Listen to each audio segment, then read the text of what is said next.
Hi, my name is Rob, and this is the JL 4-door install video. Inside every myTop box, you're going to have a dealer information page. There's your link to the instructions, and then you're going to have a customer packet. This gives you general information of how the top operates. Before I begin cutting these zip ties, I'm going to take note of this piece of tape here. This piece of tape has the hardware for the door surrounds in it. It's an easy thing to miss. Sometimes it's taped here, sometimes it's taped underneath, but be sure to get this out of the box before you throw the crate away. All right, so we've unboxed the myTop and laid out all the components. Missing from here is the myTop itself and the rear tailgate bar. We have our door surrounds. We have our bag of bolts that needs to be attached to our door surrounds. Our latches. And this kit is a 400 series motor, so they're going to be the same motor, same side. They won't be a mirrored pair. We've got our braces, our motor covers inside and outside, our metallic rear corners. Our plastic rear corners are still in this bag. We're going to open up the electrical bag here. It's got some other components we'll need to get the rest of the top installed. We've got our plastic corner pieces that go with our steel corner pieces in a stack. We've got our Velcro, our wiring harness, zip ties, and our bolt kit. Before we start with the wiring harness, we're going to go ahead, clean, prep, and get the Velcro installed on the sides. Before we put the top on, we need to clean and prep to apply the Velcro. We're going to be cleaning this surface here and the surface underneath.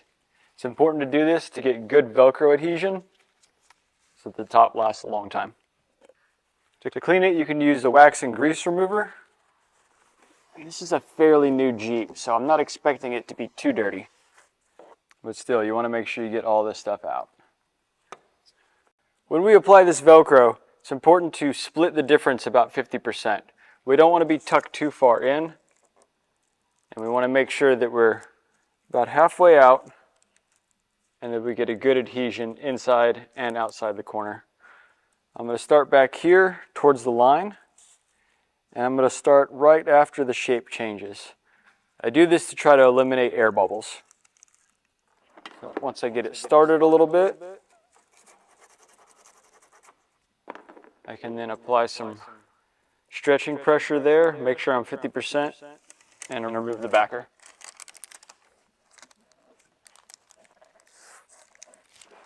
Now we're just going to make sure we get it pressed on there good so we don't get any air bubbles. And we'll repeat on the other side.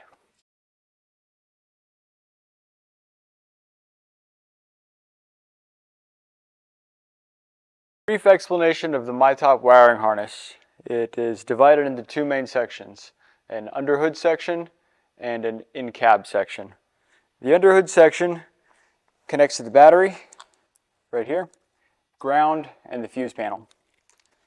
The body section will start at the driver's side and will go through the firewall with just this one wire. All the rest of this will be hidden behind the kick panel. You got a body ground, couple of relays, switch connectors, and a fuse for the positive brake light safety. This in a JL will go across the inside of the car and to the passenger side. From there we have our button connections to our open and close button, and then a single pack of wire that goes down the driver's side, and then we'll split over to the passenger side underneath the back seats. So we'll go ahead and start by installing this section first, and then we'll go both ways from there, under the hood and into the back. Alright, so I'm going to remove the floor mats that's in the way, the floor mat here. This plastic piece here, this comes right out. Underneath there's a 10mm nut that should be removed. Once that's out of the way, I can begin pulling this outwards. Get the cables out of the way. Don't actually have to disconnect this cable set. You just firmly pull straight down and it will remove itself from the clip. And now we have a little more room to run our wires and set our relays up. There is a hole through the firewall that's blocked by a piece of plastic. That plastic twists and comes out.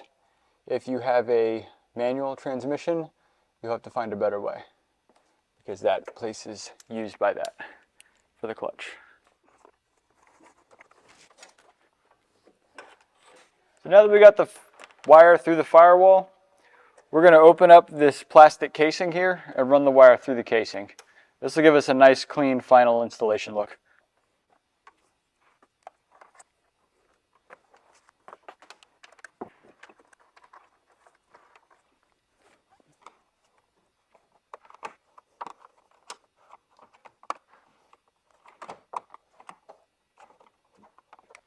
And once I get to this section, I'll go ahead and run the wire straight down and out following this wire. Once I've got the wire through, we'll come back and make sure we get all these clips clipped back into place. So now this red wire we ran through will connect to the white wire here. Our blue wire is going to go to battery positive. Our black wire to ground or body ground. And then our fused wire will go to the front cigar fuse. And this model, it is got a 20 amp fuse in it, resting right here. We use this one because it'll give us power on only when the key is on. That way we don't have a parasitic drain. This is the negative battery terminal.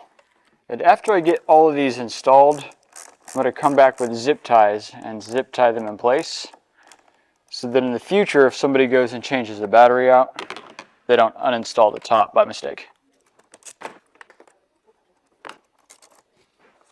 So power, I've got ground.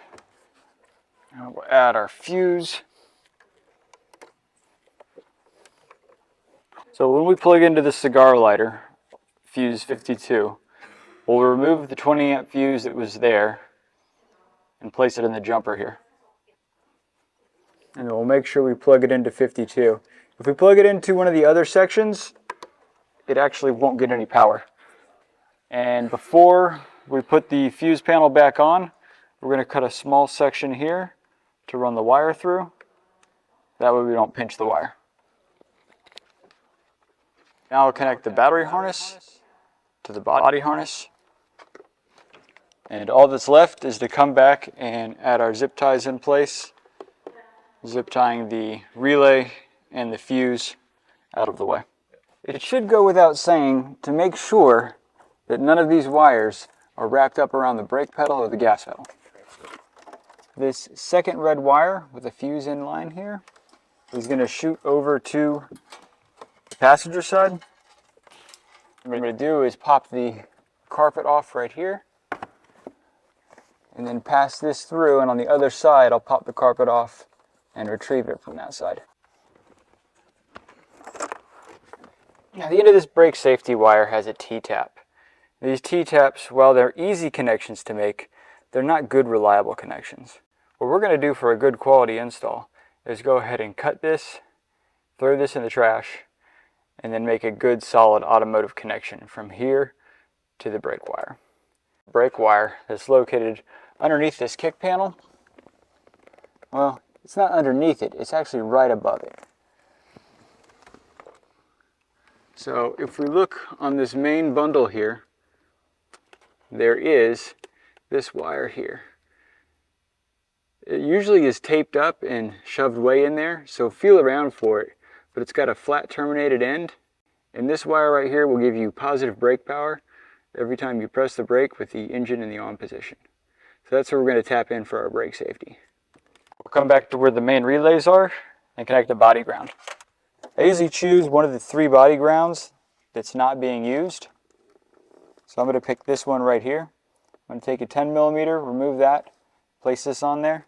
Then after that, we can run the rest of our wire. So I'll take the long end of the wire with the motor connections and run it along the inside of the body up to here.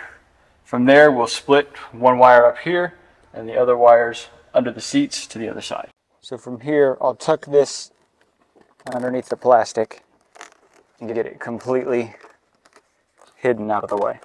The section that has the purple wires coming out is going to be our shorter side that will run under this carpet here.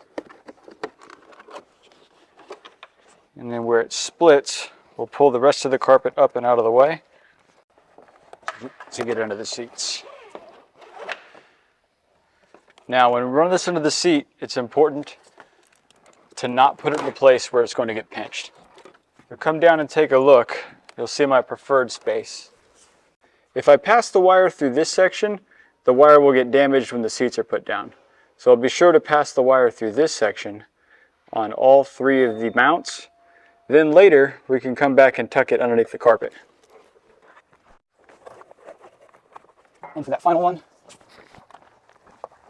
Now from here, we'll pull this carpet up and run it up to the side, just like we did on the other side. So I'm going to start with the driver's side. We're going to connect the parts together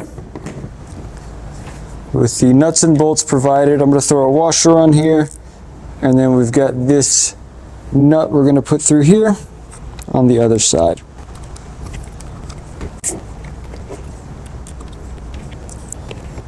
I'm going to make sure we tighten these up.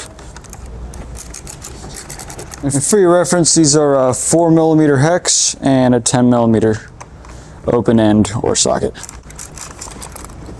Alright, the points where the door frames attached to the vehicle come in 2 different sizes. The front ones are going to be short, and the corresponding short bolt will be installed for these. And then the rear ones are longer, and the corresponding longer bolt will be used to install these. They're set up this way because the sport bar is also set up this way.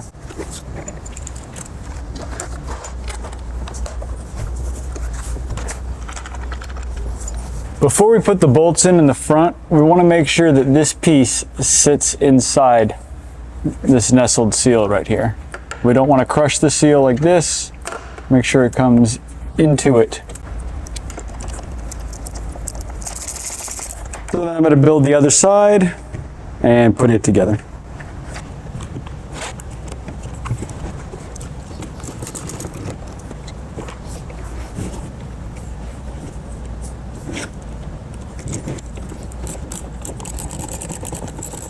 Again, we're going to use the shorter 2 on the front and the longer 2 on the rear.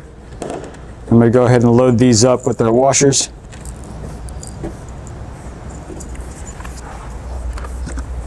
I'm going to make sure that this falls into the channel here, and we'll get these started.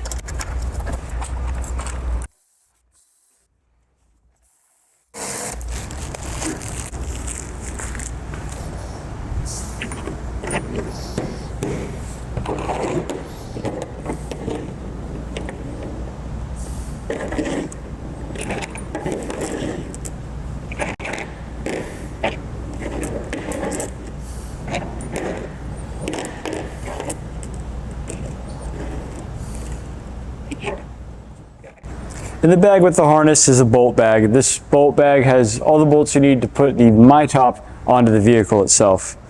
The short M6s will be used along the body, and 2 of them will also be used for the vertical brackets. These 2 get used in the U-shaped hole. They get put on afterwards once you have the rear bolts on. We use that U-shaped hole and oval hole for alignment purposes. The 2 long bolts with the spacers go in the back corner, and also in the electrical bag there's a small bag of Torx head bolts, and those go for the corners as well. There's our Torx head bolts, and then in the plastic corners. When we go to build the corner, it's going to be stacked on top of each other like this. Torx head bolt in, and it'll be utilizing the spacer here to send that through. We can go ahead and get these installed, and then we'll put the top on. I like to get them both started at first because there is a piece of foam under here, and that way you can get them both threaded and have no issues.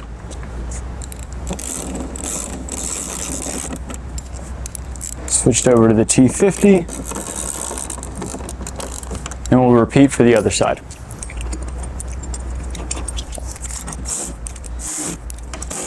There we go. So we're gonna lift this up, get it up over the tire, and then onto the Jeep body. You ready? In the back, one on each side. And what I'm gonna end up doing is aligning this oval U shape with the oval shape underneath it to get a proper alignment. Once I feel like the alignment is square in that hole, I can tighten down the bolts. So if you fail to align these things correctly, you'll notice this U-shaped hole does not line up with the oval-shaped hole. That's going to give you a hard time putting the rest of it together, and also it's going to misalign the top. We're going to make sure that's squared up. There we go. Once we tighten the other bolts down, then we'll send the nut and bolt and washer combo through there to lock it in place. You'll notice it's quite difficult to reach this bolt here. So what I'll do is get it lined up, tighten this one down, plug everything in, and operate it to 90. And then that'll give me the room to get in there to put the center bolt in.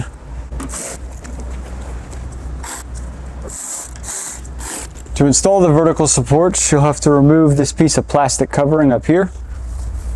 They'll then go around the seatbelt, and you'll use the bolt that's here. You'll remove it, place it behind this black surface here, and bolt it in.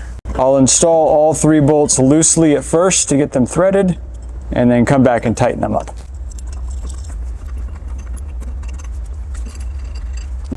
Now the driver's side vertical piece is a little different.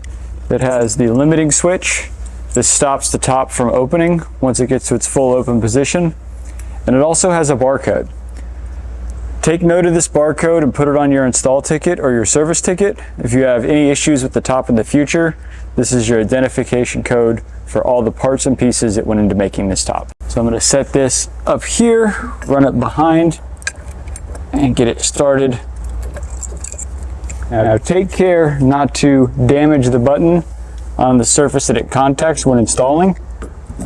You can sometimes slide it through. Other times you'll have to unwrap the canvas and raise the top slightly. In this case, I'm able to slide it through. You don't want to push it through this way, because then the button will catch on there and it could damage the button. Now that we got everything started to thread, we can go ahead and tighten them up.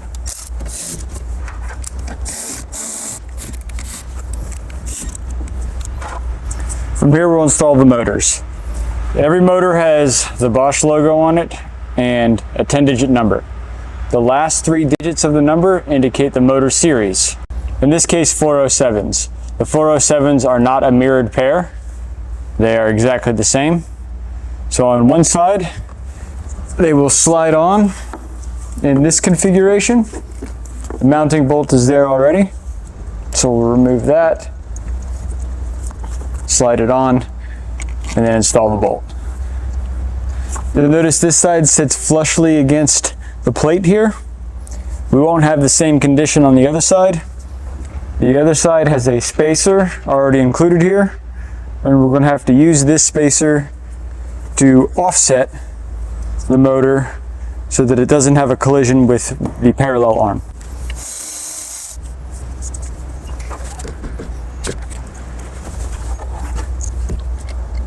Be sure to place the spacer in there and push this one in a little further so my threads will begin to catch. So when we tighten this bolt up, we want to make sure that we're as down as far as we can be so that we don't tighten it up and then bend the motor. Because if we put any kind of torque this way or this way on the motor, the gears will seize up inside. So just a few threads on there should be enough. If I go too far in and start to flex the motor, I'll have internal binding and the top won't operate. In addition to plugging in the motor, we're going to plug in the limiting switch. If we don't plug in the limiting switch, we'll be able to close the top, but we won't be able to open the top. We'll come back later and zip tie everything into position. Again, we'll come back through and zip tie these all in later. All right, the only thing stopping us from opening it, or sorry, closing it into the 90 position is the bow straps that are wrapped around it. So we're going to unwrap the back and then we'll be able to open it. We'll start the engine, press and hold the brake, and hit top closed until we can get it halfway closed. We want to get these bars installed in the proper locations. If we fail to put this bar in the proper location to start with and close it all the way, it will get stuck in between here and cause damage to the canvas. So we're going to slide this one back, and this one is going to go inside this Velcro keeper here that goes all the way across the inside of the top between the canvas and the headliner.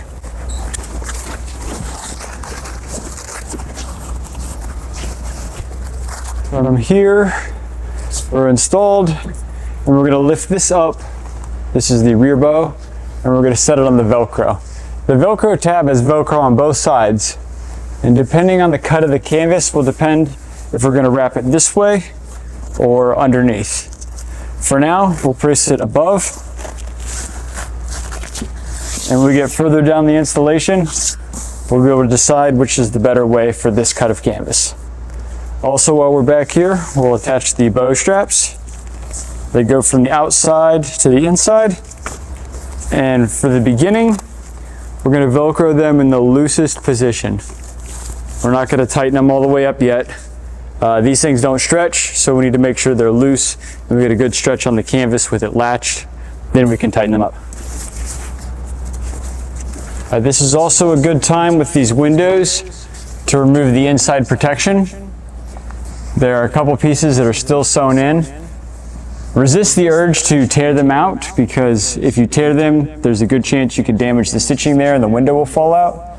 So we're going to go ahead and come through and cut these.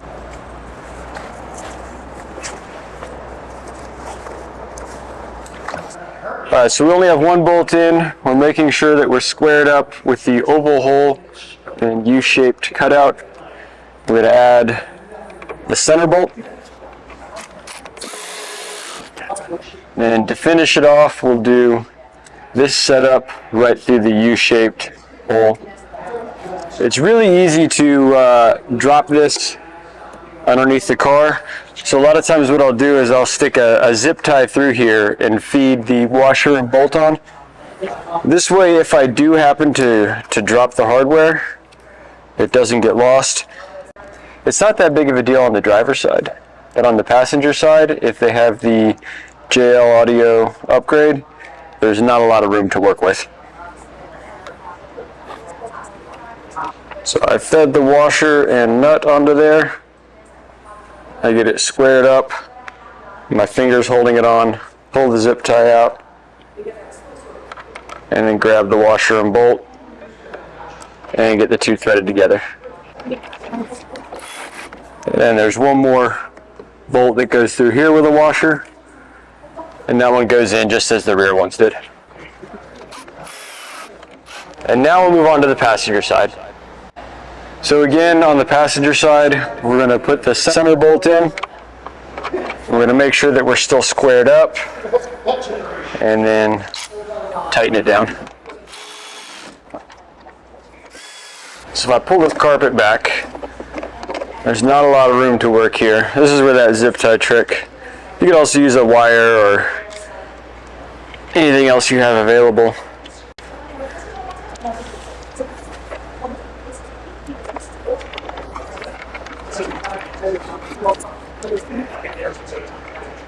Once I got it threaded, I'll go ahead and finish it with a tool. I'm not too concerned about using a tool on the back side underneath here, because that nut does have some teeth into it and it'll grab on. Now we're going to connect the canvas to the L-arm. The bolts are already installed in the L-arm, so we're going to remove these, pull the canvas down, tuck it under to the Velcro section here, and then fold it over and reinstall these 4 bolts. You can move the top slightly forward or backwards to get better access for your tool. So there's a Velcro pocket here that corresponds with this Velcro. We'll get that tucked first, and then we'll take this flap and wrap it around. Now we can reinstall our bolts. It'll be a little difficult to get in because you do have to compress this foam.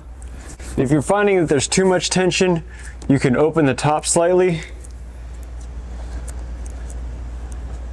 and you can reduce some of that tension. In this case, I'll have to open the top a little bit. And then now for the final part on this side, this elastic strap here. And just repeat on the other side.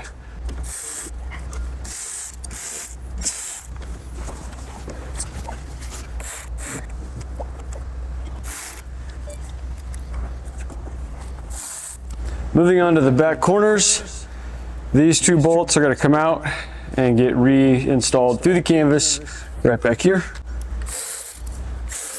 Note there's a plastic piece here. This piece does not tuck underneath. It's just to reinforce the corner. I like to start with the outside first, and we'll repeat on the other side.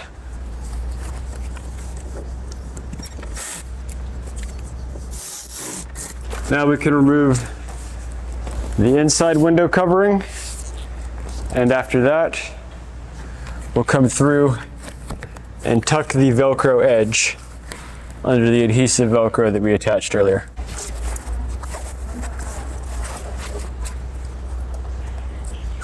Also, we'll take this opportunity to match these zippers up and make sure you drive the outside all the way up to the end so that the zipper doesn't split apart. I'll get both of these started. Now we can move on to the tuck.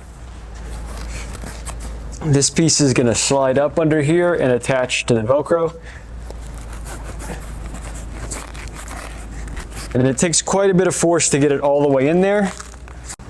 I'll often use the backside of a wooden mallet to really press it all the way in.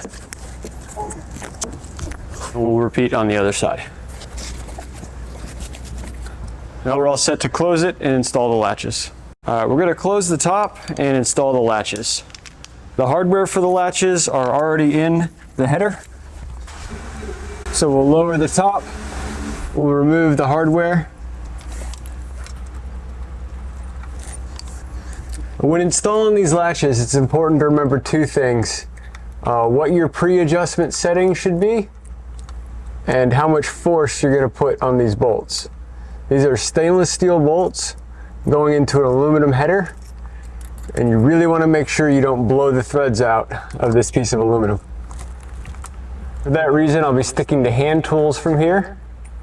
And pre-adjustment is going to be your up-down setting. And I'm going to split the difference and go about 50-50. Snugged up first.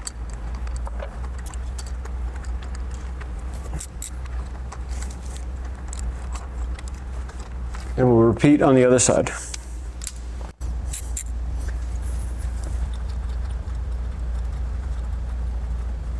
And for your reference, this is a 4mm Allen head bolt.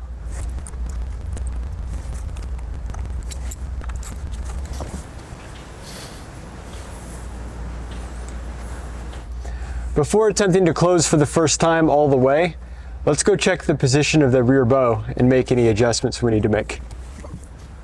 The rear bow here should be along this seam. Currently we're a little too far back, so we're going to make this adjustment.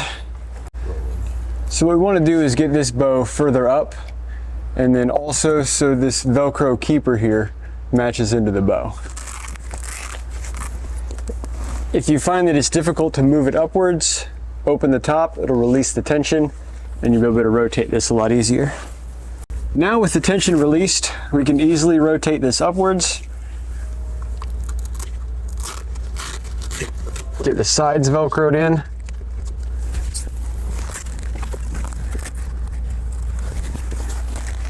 And Velcro this flap. This will help keep this bow along that seam, which will give us a nice square back. Let's go out and see where it sits. Ideally, this seam is about bisecting this 90-degree angle at about 45. So I went a little deep here We'll rotate it. And then we'll close it, hook the latches. If we like where it sits, then we'll go ahead and latch the latch. When hooking the latch for the first time, we're gonna make sure we're as closed as we can be. We're gonna pull down and press the latch forward to get it hooked. Then we'll do the passenger side. And now we can go ahead and pull back on the latches. From there, we'll do a full inspection of how the top looks. We'll remove the window coverings, and then we can open it up and install the inside and outside motor covers.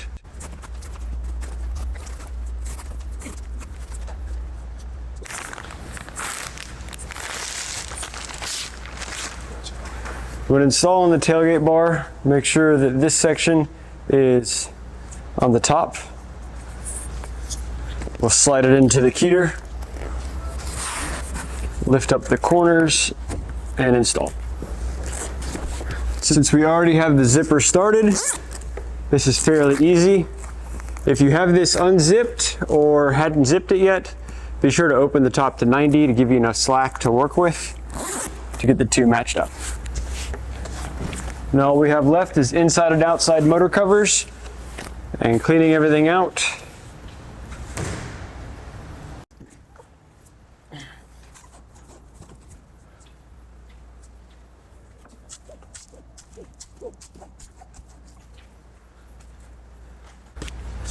So installing the outside motor cover, you have two bolts that are already installed. So we're going to remove these and then reinstall them. There is a short one and a long one. The short one must go towards the rear.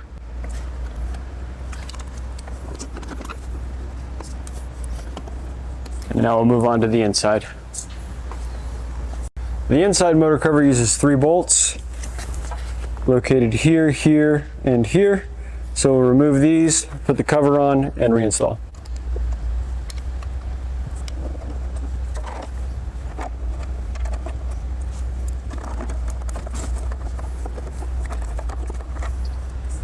The driver's side vertical piece, it has the limiting switch, and it also has a barcode.